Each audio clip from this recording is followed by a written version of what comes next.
Yun mga kasingkit, palambutin na muna natin langka. Mga isa't kalahating oras pwede na yan. Sa pinagpakuluan natin, doon na natin ilagay yung mantika. Gisa na natin yung luya, sibuyas, bawang. Unahin na natin ito luya. Medyo lutuin lang natin guys para makain natin.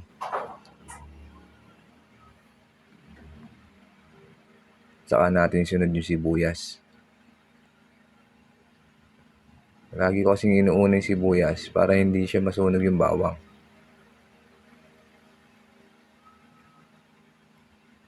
Ayan na. Medyo okay na to.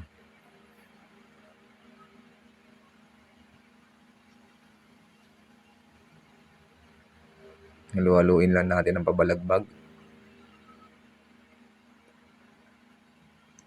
Pag medyo malambot na, saka na natin ilagay yung bawang.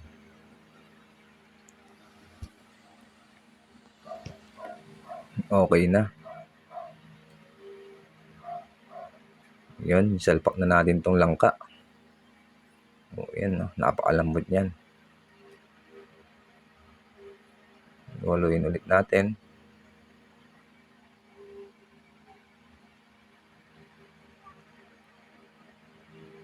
Lagyan natin ng sarap magic.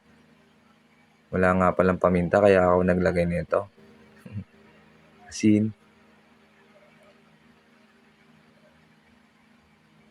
Nasa inyo na yun, dadagdagan nyo pa mamaya. Haluin ulit natin. Ilagay na natin itong kaanggata. Kalahati lang muna, mamaya na ulit yung kalahati guys.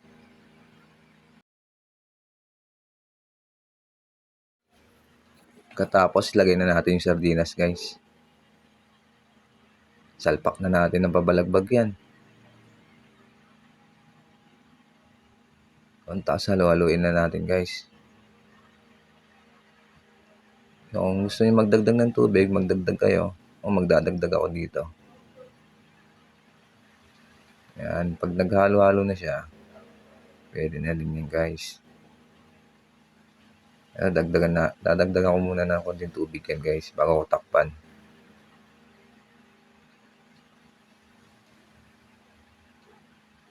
Okay na to.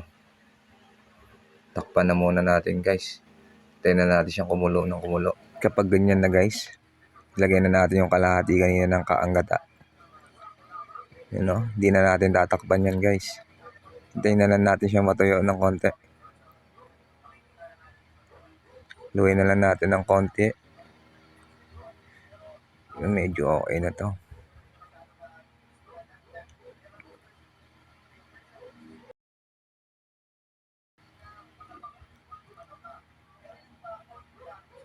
Yun know. Kapag ganyan na, talaga namang kasarap. Lalo na kung may piniritong isda o kaya tuyo. Ano pang hinihintay guys? Pakanta.